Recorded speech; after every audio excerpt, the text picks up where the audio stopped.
Добро вечер. Во 360 степени на МРТ-1 гостува Гордана Силјановска-Давкова, пратеничка во Собранието и кандидатка за председател на државата на изборите во 2019 поддржана од ВМРО ДПМНЕ. Во политичката кариера од 1992 до 1994 година беше министерка без ресор во првата влада на Бранко Црвенковски, тогаш како кадар на Либерална партија. Силјановска-Давкова е позната и како доскорашна професорка по уставно право и политички систем на правниот факултет при УКИМ. Интервјуто со неа го правиме во екот на позиционирањето на партиите пред изборите в година, а името на Силјановска-Давкова повторно се спомнува како можен кандидат за шеф на државата од најголемата опозицијска партија. Разговараме и за уставните измени, пристапниот процес кон ЕУ, односите со Бугарија, но прва тема се изборите. Професорке или пратеничке Силјановска-Давкова? Како сакате. Благодарам за ова интервју. 2024 изборна година и тоа војно изборна, треба да се одржат и председателски и парламентарни избори. И сега една од главните дилеми, прашања за политичка дебата е дали треба да бидат заедно или одвоено. Едно се законските рокови, други се политичките интереси, трето е прагмата. Што е вашиот став? Не знам дали се работи за став или се работи за нешто што е вообичаено во компаративната изборна практика. Имено да одржувате избори, ако разликата е да речеме 6 месеци меѓу едни и други, едни по друго, а во случајов е и покусо, мислам дека е не само скапо, туку и непотребно. Зошто? Од многу причини. Најпрво, со години Венецијанската комисија укажува на неодржливоста на изборниот праг во вториот изборен круг. Не постои држава, дури ни Франција со полупредседателски систем, каде што во вториот изборен круг, замислете, се бара 40% од 40% излезност за да биде резултатот валиден. Значи, можно е, бидејќи процентот гледам на граѓаните кои се неопределени и не мараат намера да излегуваат на избори, постојано расте, што зборува за криза на демократијата, за криза на изборниот легитимитет. Ние не треба да се фрлиме во повторување на изборите, тоа е едната причина. Втората е, значи, многу поевтино е, поодговорно е, подомаќински е, и третата е за толку куса време. 2 пати да одите на избори е фрлање пари во ветер. Обично се држите до нормата. Ова е одговор базиран на прагма. Кога велам обично се држите до нормата, би очекувал одговор во кој што ќе кажете мандатот на председателот завршува тогаш, избори по устав се држат тогаш и така натаму, во таа смисла. Се држам, Васко, до нормата, до компаративната норма, односно до компаративното право. Ако 5 пати Венецијанската комисија ви укажува и се повикува на искуствата на Србија и на Црна Гора, дека е тоа непотребно, и второ, најважното нормата. Нормата, уставната норма на председателот му дава церемонијални овластувања, а не суштински. Значи, логично е легитимитетот да соодветствува и на условите што се поставуваат. Јас во случајов комбинирав она што е компаративно право, она што е препорака на најпрестижното тело за демократија преку право Венецијанската комисија и нашата реалност. Дали би било во духот на добрите демократски практики, кампањите да не се мешаат? Да знаеме што слушаме и гледаме во кампања. Дали ги гледаме председателските кандидати или ги гледаме лидерите на партиите, односно носителите на пратеничките листи, кандидатите за пратеници. Што мислите? Вие тргнавте од теоријата. Да, логично би било на локални избори да се фокусирате на локални проблеми, на председателските избори, на прашањата врзани за надлежноста на председателот и на парламентарните за надлежноста на парламентот. За жал, не само кај нас, туку во светот веќе човек не може да одвои за какви избори или да погоди се работи, зошто тоа вие новинарите најдобро го знаете, тоа е заради феноменот на спектакл демократија, видеократија, кога воопшто и не е важно на што се фокусирате, туку како тоа ќе го спакувате, што ќе кажете. Иначе во право сте. Логична е дилемата, така? Би требало така да биде. Дали за Што вас... ако може во право, што може да се користи како контрааргумент, кога веќе ми рековте Да. на правото, за одвојување, бидејќи тогаш многу тешко или уште потешко ќе биде да се одвои што се парламентарни и што се председателски избори. Но може со сериозни политичари... Иако во исто време се одржуваат, сакате да кажете? сериозни политичари и кандидати, иако истовремено се одржува, треба да се направи разлика. Укажувате на опасноста во вториот круг да не се достигне потребната излезност од најмалку 40%. Дали за вас е опција избор на председател на државата во собранието евентуално? Се разбира за тоа се неопходни уставни измени, но сега теоретски зборуваме. Важам за еден од најголемите критичари на изборот на председателот во парламентот и Зошто? во Затоа што минатото- рековте дека има церемониални функции. Не само заради тоа. Зошто не би се избирал во собрание? Еве зошто. Бидејќи дури тогаш сите три власти ќе може да бидат во рацете на иста партија или на иста коалиција. Авторитаризмот може да се трансформира тогаш и во диктатура. Значи, тоа е една од моите основни причини. Друга причина, мора да знаеме ние дека после толку години реал социјализам, кога всушност имавме однапред решени избори и немавме можност да бираме, по падот на комунизмот се почувствува глад за избор. Каков избор? На градоначалниците и на председателите. Дури и во науката, ама и во практиката е познат така наречениот splitting system. Или луѓето може да гласаат за една партија на парламентарни избори, ама за друг кандидат за градоначалник или за председател, водени меѓу останатото и од неговата личност. Тоа не е редок феномен. Јас, значи, мислам дека ако рейтингот на парламентот е таков каков што е, ужасен, со право, можете да замислите сега избраникот на избраниците каков профил може да биде. Таков каков што имаме ние во избори што не смеат да бидат политички, односно од парламентот, туку треба да бидат на основа на стручност и компетентност. Што е според вас, која е поважна функција? Председател на државата или председател на собранието? Председател на собранието за мене е поважна функција од ваквиот председател на државата.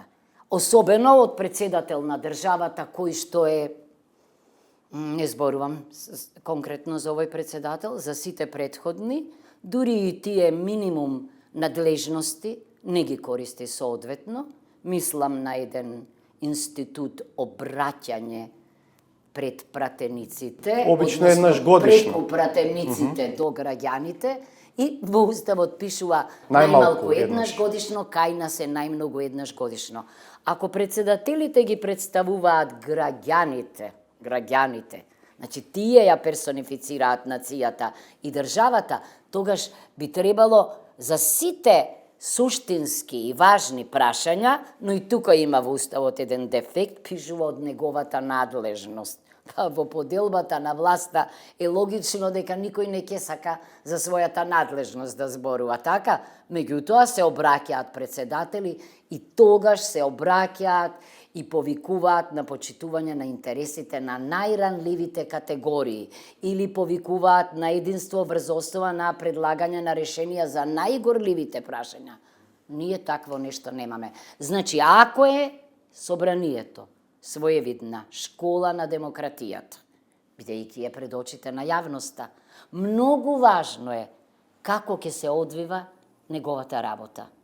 Преголемо собрание имаме, меѓутоа, ако функционира добро и ако првиот човек, не велам како британците, е неутрален како папа, меѓутоа држи до својата неутралност или е човек на парламентот, а не на владата, како во нашиот случај, навистина би можеле многу прашања да се решат на начин кој што е близок до консенсусот и би можело тука да се гради единството на нацијата како преку вклучување на сите партии, не само од власта, туку од опозицијата во процесот на одлучување. Ке зборуваме за собранието, уште малку за изборите. Дали ќе бидете кандидатка за шеф на државата повторно? Бевте 2019 година, до година имаме повторно председателски избори и повторно вашето име е меѓу оние што се споменуваат како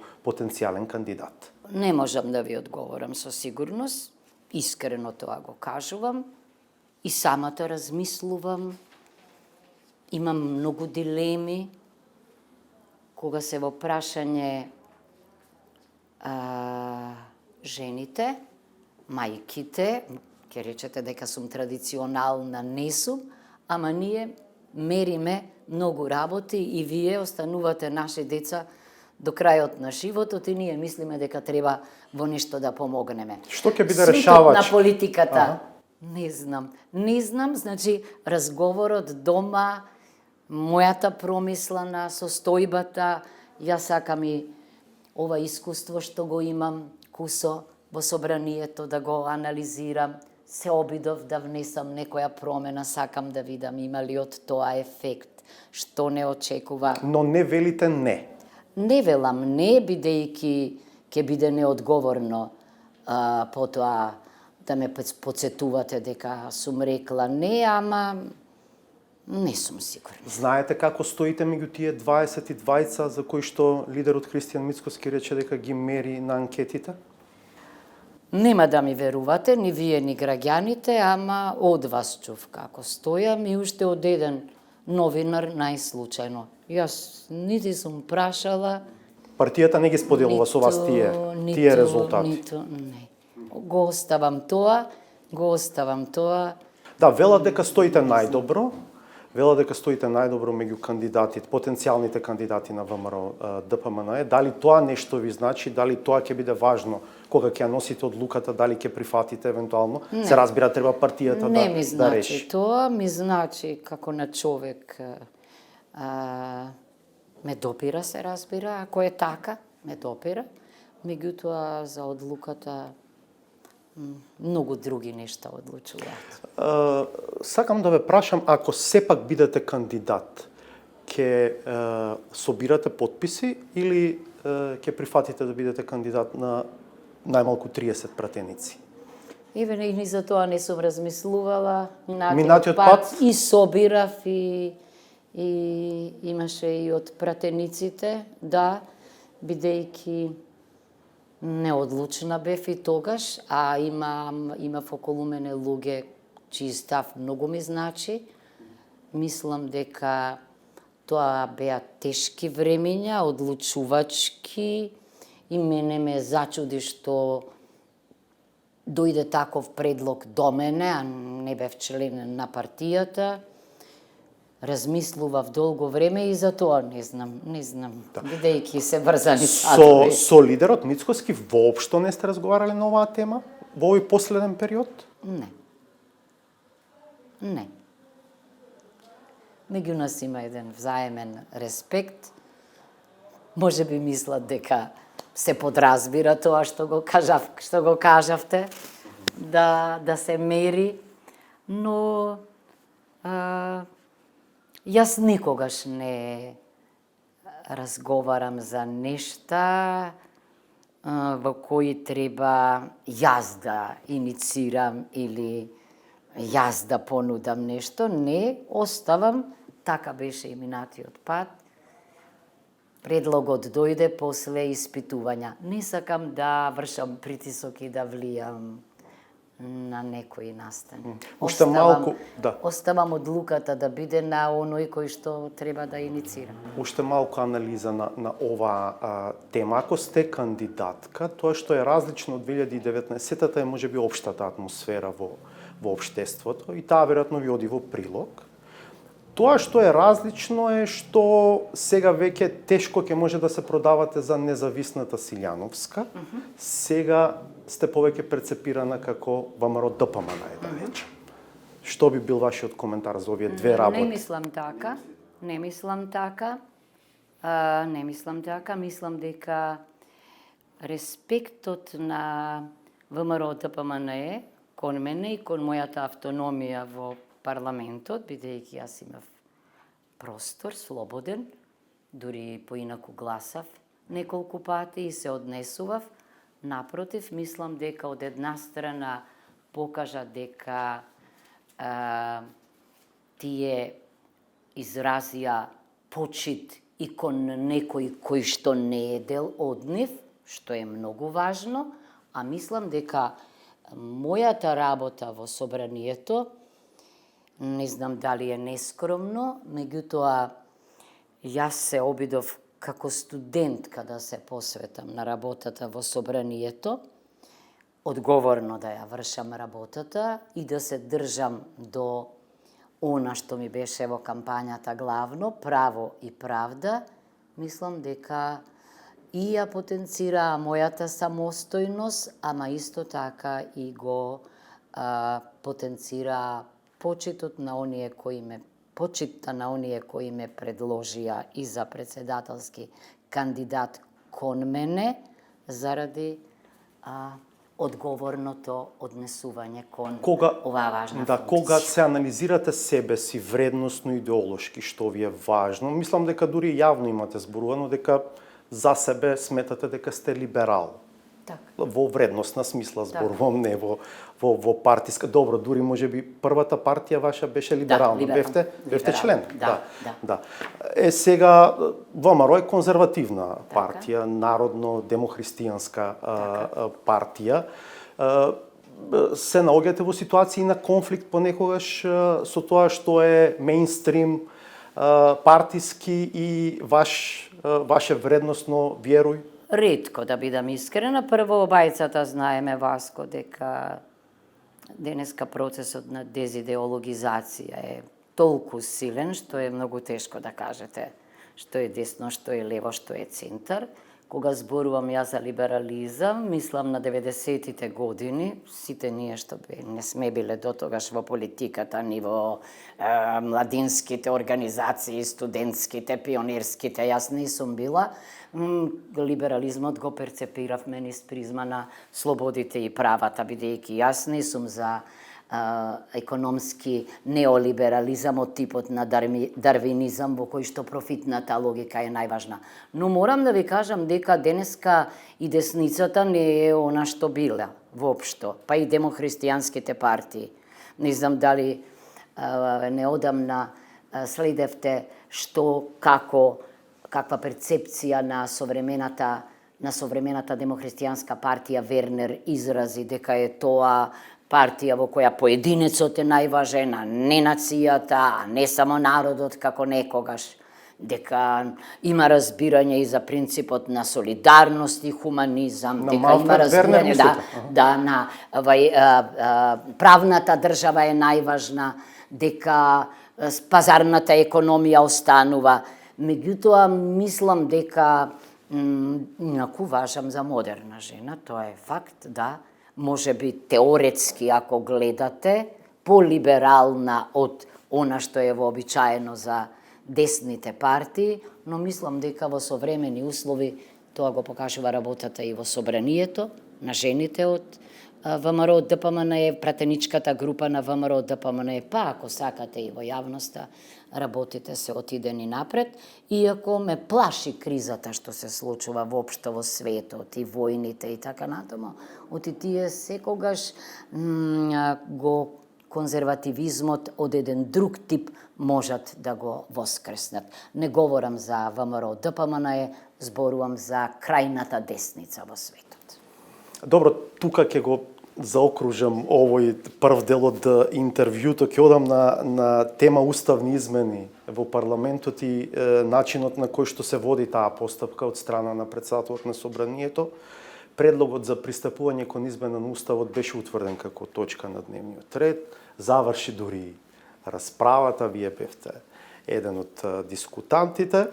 Да. Расправата е исцрпена и потоа седницата прекина. Председателот на собранието смета дека има право на тоа, има многу приговори на тој негов став. Каква е вашата анализа во однос на деловничките одредби? Може ли да го прави ова Талат Џафери?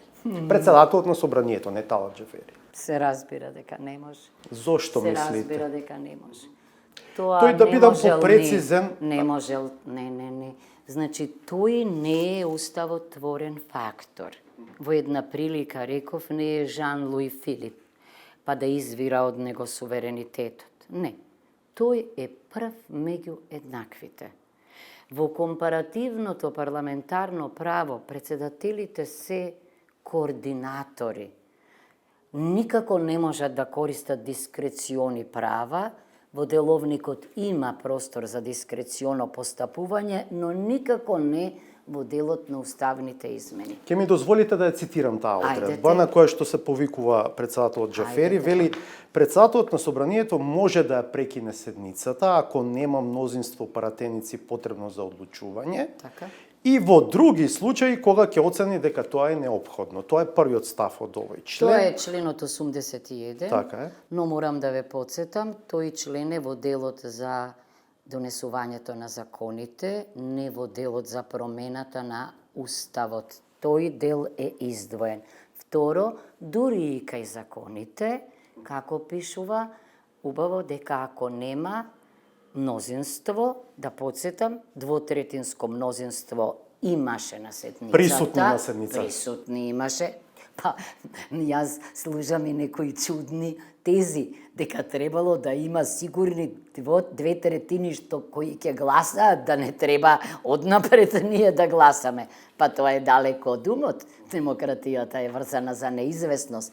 И второ, дури и кај законите има една друга одредба напред општа, која што вели дека во тој случај мора да го одреди денот и часот на гласањето. Дали е така? Значи, Дали е така? Ставот 5 вели времето за продолжување на прекинатата седница го определува председателот на собранието. не има напред А, во пред општите ова. одредби дека Не во кога овој ќе член. ја премине, Добро. кога ќе ја прекине председателот или подпредседателот се, значи обично завршува дискусијата, треба да се гласа. И знаете што велат обајцата? Накнадно ќе Да, бидете дополнително. информирани. Не, нема таму дека накнадно, туку кога ќе ја прекине, го определува денот и часот на гласањето. Го немам деловникот пред мене, да. но го имам овде. Значи, да се вратиме ние на Уставот. Уставната процедура си е определена во посебна глава. Точно е одредено.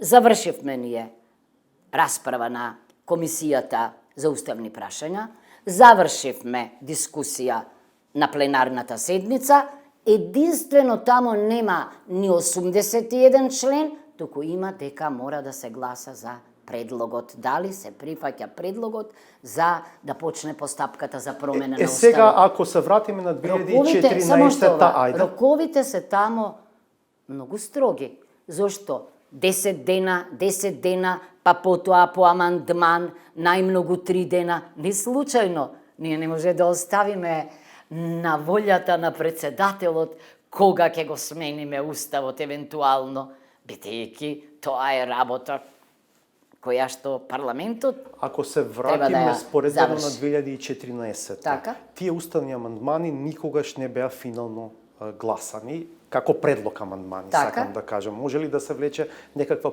паралела и ова однесување на Џафери некако да бара легитимитет во таа 2014? Различно е, бидејќи тогаш поминала првата фаза, значи двотретинско мнозинство имало, дури имаше, да подсетам, и нацрт текст, дури имаше и расправа, и тоа расправа ја знам на универзитетите, дури дојде и мислење од Венецијанска комисија, знам бидејќи бев во Венецијанска комисија кога се расправаше, и веројатно бидејќи за некои решенија Венецијанската комисија, ако помните, имаше жестока критика, за некои имаше позитивно мислење, да, не беа изгласани тие измени. Јас пак мислам дека профили како господинот Талат Џафери тогаш велеле дека нема да гласаат. А зошто не дојде до гласање за амандманите, не знам, од 2014 година, но ситуацијата е сосема различна.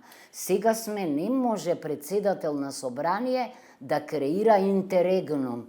Ова е интерегнум. Ние не знаеме кога ќе му текне и дали ќе му текне, да не се вика, а пазете, тој вели дека кога некој ќе му докажал дека има 2/3 пратеници, тогаш ќе свикал седница. Имаше 2/3 и тој, чудно е што дури и не искористи некој момент некој од говорниците да остави за понатамо па да има причина. Не, мислам дека сакаше да покаже дека не сум јас прв меѓу еднаквите, туку јас сум господарот на собранието. Јас одлучувам како сакам и така и се однесува. Нема смисол ниту осет за демократија. Погрешен човек е на многу важно место. Треба да верувате во демократијата. Имате чувство дека понекогаш се храни од вашите критики? Лично од вашите критики? Не знам тоа, не сум психолог, но мојата критика е заснована на парламентарното право и не може да биде гласна за жал, бидејќи само координаторите можат процедурално да интервенираат, а човек кога е доведен до зид може од место да прокоментира. Сега околу содржината на уставните измени. Што е тоа што толку многу ве вознемирува околу потенцијалните уставни измени? Околу тоа што како сега предлог за пристапување кон измена на уставот дојде како предлог од владата? Прво, начинот на кој што дојде предлогот, однадвор повторно, однадвор, по не знам кој пат, нели? После она фамозно или бизарно прашање, како што го именуваше мојот колега Карлос Флорес Хуберијас, дали сте за членство во ЕУ и НАТО, со прифаќање на Приспанскиот, за членство, пазете, сега велиме чекор напред, не, ова е чекор назад, бидејќи сега прашањето е суштина, дали сте за почеток, значи сега ние треба да направиме уставни измени, за да почнеме преговори и некој ме убедува мене дека тоа било чекор напред. Не е чекор напред и не е европски чекорот. Второ, што исто така мислам дека не е во ред, ниту ние имаме легитимитет на крајот на мандатот, ниту пак оние од ЕУ, бидејќи и тие се на крајот на мандатот, имаат легитимитет вакви важни прашања да ставаат на дневен ред. Трето, ЕУ сама на ваквов начин си ги крши темелните вредности, без кои не може да биде заедница, бидејќи ако го отворите договорот за ЕУ, кој за мене е уставен документ, тамо ќе видите дека во алинејата 6 на преамбулата пишува дека ЕУ ќе ја почитува традицијата, историјата, националниот и културниот идентитет на нациите и државите. Професорке, тоа е така, но во истиот документ на земја членка и се дава право на вето во било која фаза од пристапниот процес на земја кандидат. Да, но сега ќе ви кажам, видете, ветото исто така мора да биде политика во граници на правото. Не може Советото некој да се однесува како да е дел од сицилијанска фамилија. Затоа што пак од друга страна, ако ЕУ пристапила кон повелбата, кон Конвенцијата за човекови права и ја признала јурисдикцијата од Страсбур, тогаш мора да бара од членката да го направи она што ние како пратеничка група го баравме, да ги признае пресудите од Страсбур. Иначе се однесува како Бугарија. Второ, не е апсолутно тоа право, иако така изгледа. Кога ги споменувам јас вредностите, мислам на еден друг механизам. Имено, може Советот, бидејќи тој го има последниот збор, на барање на Европскиот парламент, 1/3 од пратениците, или на барање на Европската комисија, да одлучи дека со некоја од членките, во случајот Бугарија, со кршењето на темелните вредности на ЕУ создава ризик во поглед на нивната заштита.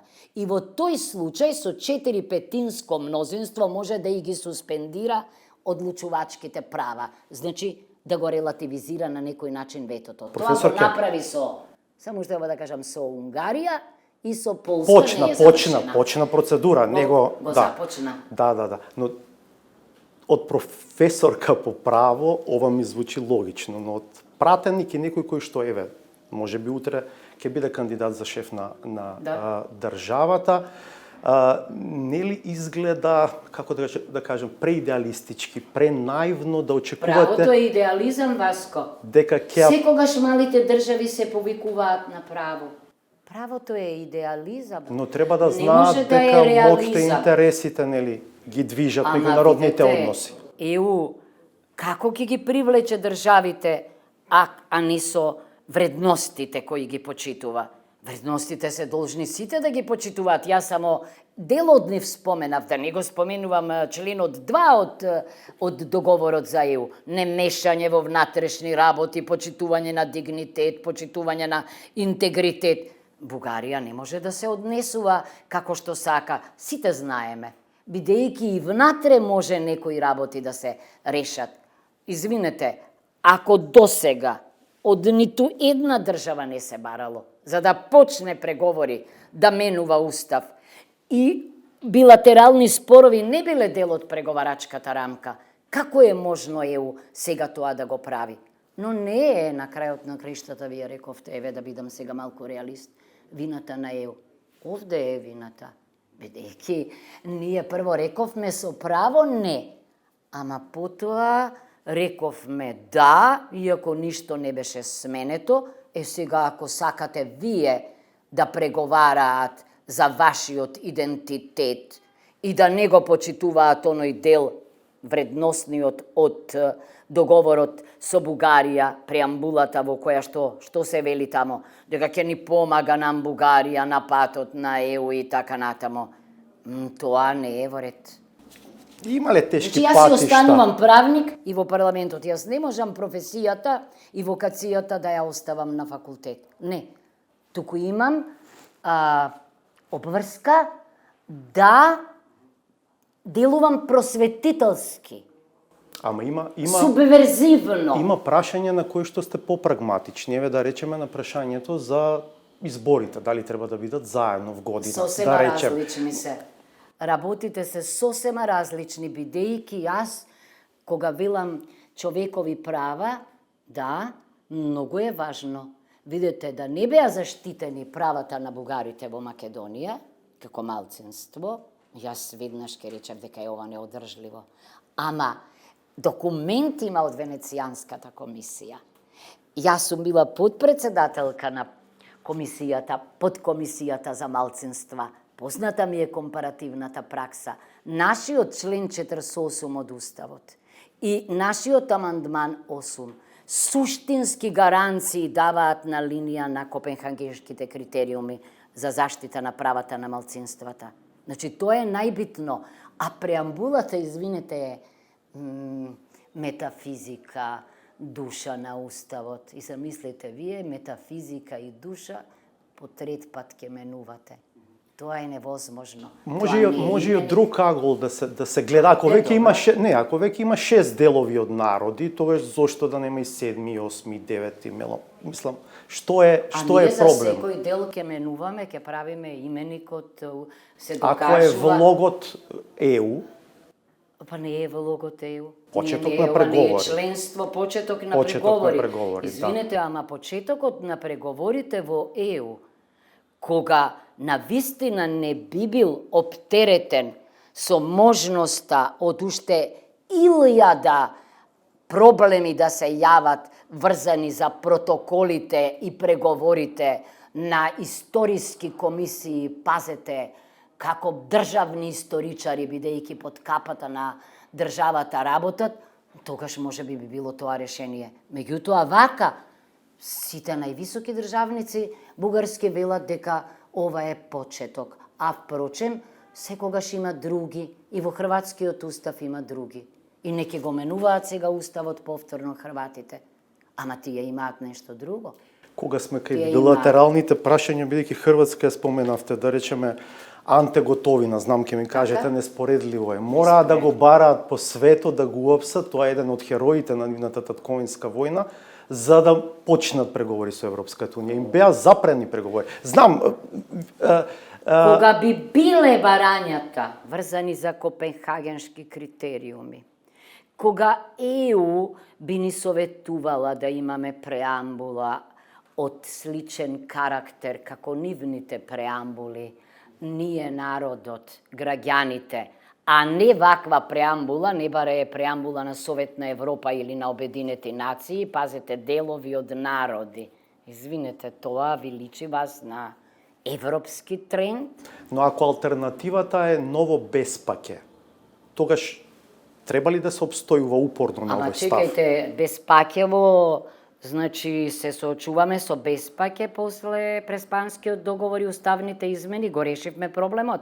Ако ве прашам јас вас ко вас, дали сте за членство во ЕУ и НАТО, тоа значи јас сум за тоа вие да бидете во членство. Сигурно не ме интересира вашето мислење воопшто.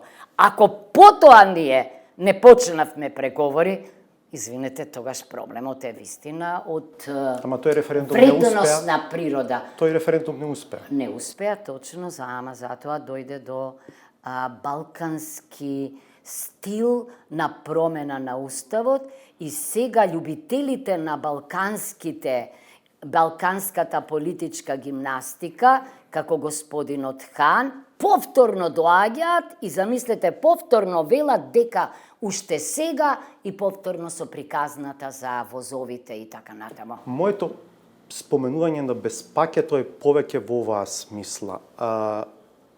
Нема да ги внесеме бугарите во уставот, но дали македонците ќе запрат да се декларираат за бугари и да земаат бугарски пасош, бидејќи знаете дека за да добиете пасош треба да кажете дека сте бугари. Така. Дали македонците, субстратот македонски на добро едуцирани, млади, па и не само млади луѓе, ќе запрат да се селуваат во таа непринципиелна ЕУ? А ако го смениме уставот, Не. Ќе се случи спротивното.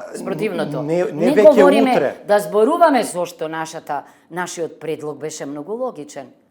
Ајде, одложете го, што е логично. Сите држави обично, кога ќе ги завршат преговорите, ги менуваат уставите, зошто не сите. Ај објаснете ми. Некои не за да внесат одредба за односот кон европското право. Може ли да ми ја објасните логиката на одложеното дејство на уставните измени, бидејќи не ја разбирам. Знаете во која смисла? Ако сега ги донесеме, а речеме стапуваат на сила по пристапувањето на оваа држава во Европската унија, што сме смениле како содржина на преговорите помеѓу, бидејќи рамката ќе си остане. Преговарачката рамка ќе остане. Видете, прво тоа дека преговарачката рамка е врежана во камен и дека е непроменлива, апсолутно не држи. И она што ќе се случува во иднина меѓу вас во преговорите со Косово и Србија, па и останатите, бидејќи веќе тренираат тие како ќе постават вето, очекувајте еден преседан да роди многу преседани, ова е погрешен потек и во поглед на евроинтеграцијата на целиот регион, ваквиот преседан, држете ме за збор, можам да предвидам некои работи, значи ќе се случи. Што ќе се случеше? Што ми беше мене? Можеше ЕУ да овозможи Бугарија и Македонија на вистина да брзаат и едната и другата кон членството. Зошто? Значи, затоа што Бугарија тогаш ќе го реализира, ќе го трансформира други во дел од бугарскиот народ, а Македонија, нели, за да може да ги исполни копенхагешките Професорке, критериуми. ама нели тоа не е главното бугарско барање? Не, ако ние велиме дека во меѓувреме нема Бугарија да става вето и да под тие услови. Значи, процесот да не продолжи не мислам ја да продолжат комисиите историски да разговараат меѓу себе и да ја ревидираат историјата. Не, да се остави, значи, ова за некое друго време. Кое е тоа време? Тоа нормалното за сите држави. Ако Македонија не престане да биде држава преседан, ништо нема да правиме. Преседани никој не сака во своите редови. Стандардни држави сака. Ние со сиве овие потези не личиме на европските држави и на оние што се членки на ЕУ, туку на држава Франкенштајн, која постојано треба да исполнува некакви посебни критериуми. Никој не може да ме разубеди дека ние ќе се посветиме на економијата, на човековите права, на администрацијата, на квалитетот во образованието, ако се занимаваме со бугарско-македонските прашања врзани за идентитет, за историја, за нација. Тоа е непознат феномен. Заборавив само да кажам. ЕУ исто така вели дека во членот 4 во договорот за ЕУ дека ќе ги почитува политичките и уставните структури на државите, како и во членот 8 дека ќе го помага меѓусебното договарање со државите што се кандидатки за ЕУ, врз со договори врз реципрочна основа. Значи, мене, ако сакам ЕУ да ми биде моделот, дестинацијата, не говорам за качување на возови, ти немаме железница, немаме ни пруга, со Ориент Експрес не можете да одите. Проевропјаниве имаат Ориент Експрес воз. Македонија е во моментов Ориент Експрес. Во Ориент Експрес, да ве подсетам што се случува, Агата Кристи, убиства. Значи, игри, неверојатни, отомански игри. Тоа е нашиот амбиент. Тоа е непосакуван амбиент и дури во не многу дипломатски манир ни го кажаа тоа и многу амбасадори. Да, ама овој начин не е луѓето си одат во таа таква ЕУ. Така си одат. Ние можеме да продолжиме да ја нарекуваме непринципиелна, секаква, ама луѓето ќе си одат. Ама не велам јас, луѓето ќе продолжат да си одат и кога ќе влеземе во ЕУ. Бугарија се испразнија и Хрватска откако се во ЕУ. Словенија исто така, па сега најде нов контингент од бивша Југославија, најдобрите бегаат во Словенија, во мојата втора дежела. Значи, кај што сум докторирала, значи не е тоа решението, а ова со пасошиве, мислам дека крајно време е ЕУ исто така да го разгледа како проблем. Пасошот не е доказ, пасошот е доказ за државјанство. Пасошот не е доказ за етничка припадност. Во кој устав и во кој закон на светов има одредба дека ако се декларирате, еве јас се чувствувам британка, и тоа е, замислете, причина да добиете државјанство. Како може да изразувате чувства на дедо, на баба, кога дури и на сите пописи изразувањето на етничката и верската припадност може да е само лично и доброволно. И тоа го толерира Европската Унија од членка на ЕУ во врска со добивањето на пасоши за да се замине во Брисел од држава во која ниту еден македонец од овие бугариве не отишол да живее, така? Живеат таму, не. Ме интересира, вие имате подпишано изјава на нотар дека нема да гласате за уставни измени? Сега какво прашање.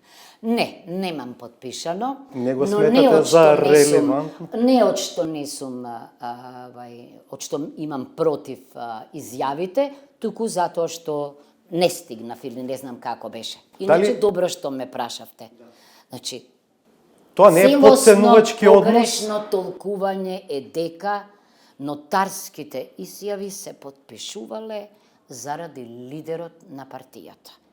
Видете, нотарската изјава е јавна исправа и таа во тој момент пред да се гласа, ако се сеќавате во комисијата за уставни прашања, против ние гласавме, почеток на уставни измени е насочена кон граѓаните.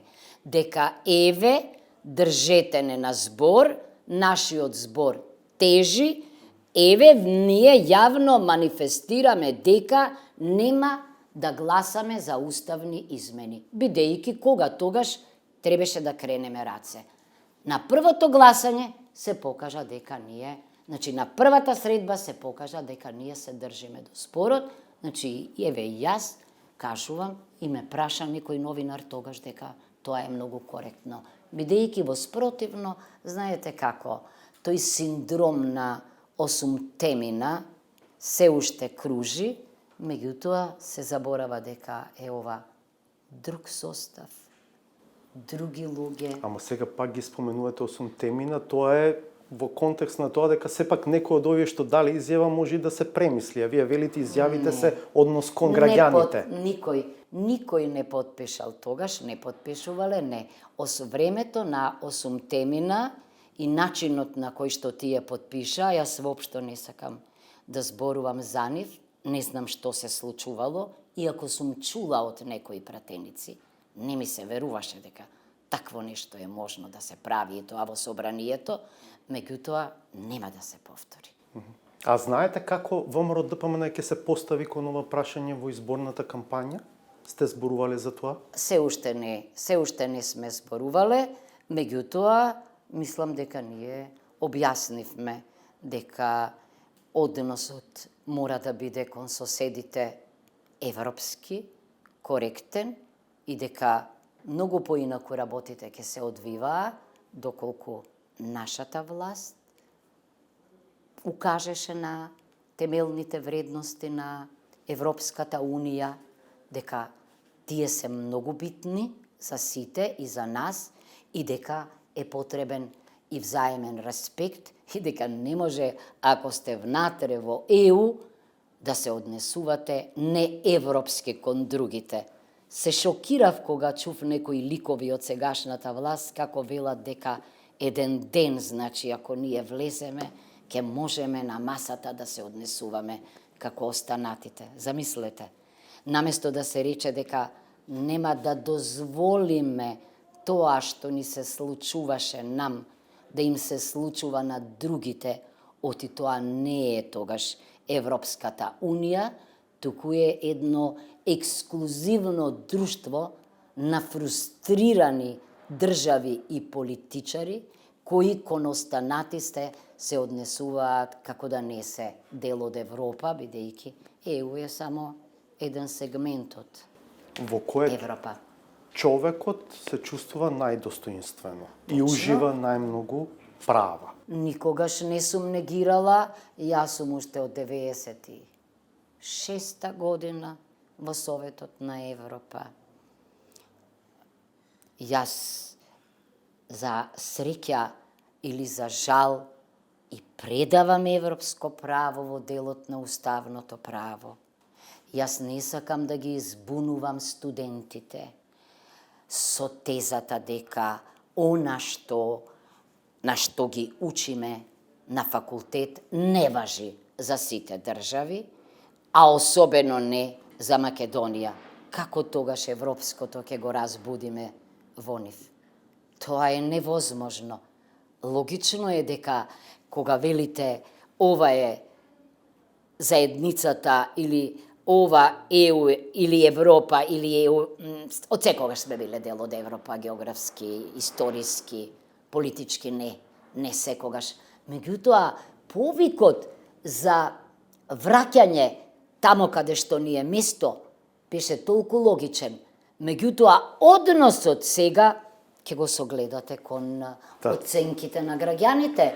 Има анкети во кои што граѓаните се прашуваат дали Северна Македонија ќе стане членка на Европската унија и во колкав период. Кога вас ви ве прашале, што би бил вашиот одговор? Дали земјава некогаш ќе стане членка на ЕУ и во колка временски период од денес? Не би можела тоа да кажам со оваа власт. Сакам други односи, бидејќи ако не се почитувате себе си, не може да очекувате почит од другите. Оваа власт изгуби секаква почит или може би ја заложи почитта, зошто? За да може овде да функционира балкански.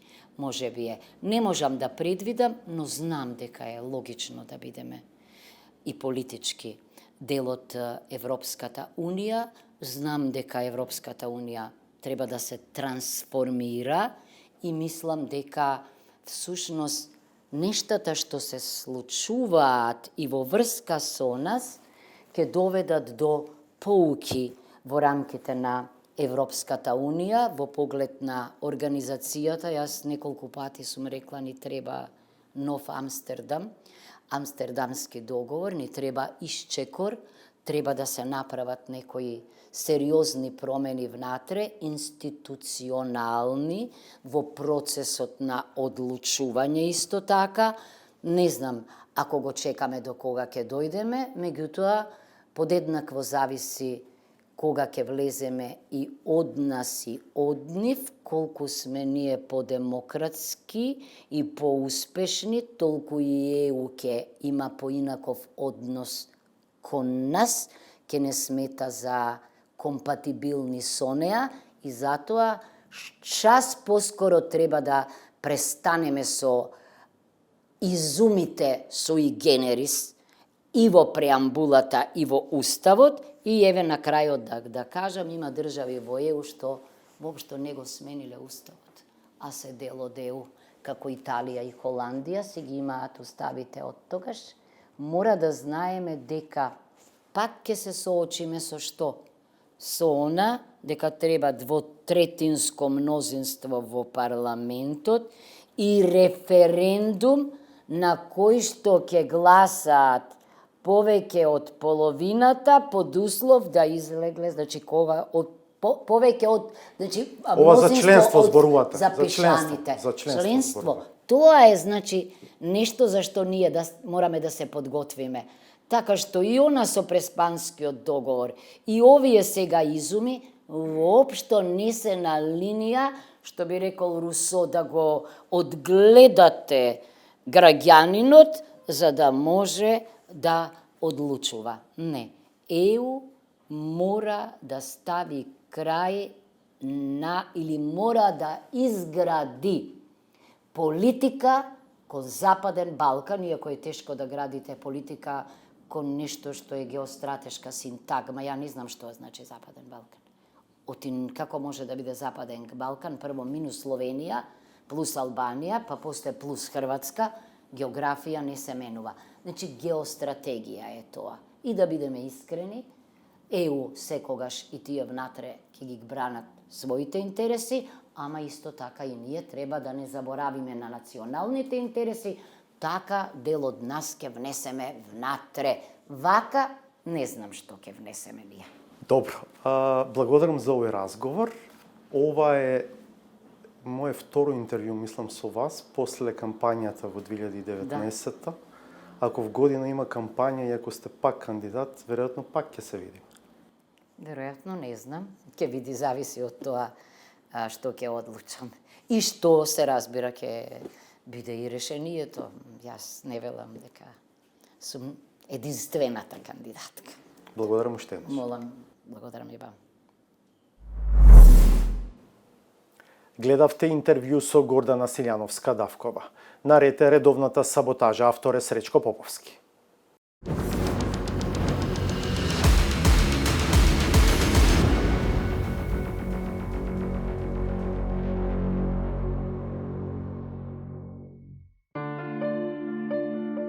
Македонската политичка сцена изобилува со недоречени карактери кои имаат влијание врз јавноста, ама тие самите имаат проблем, и тоа не само со сопствениот идеолошки профил, туку и со идентитетот и со улогата која остваруваат во општеството.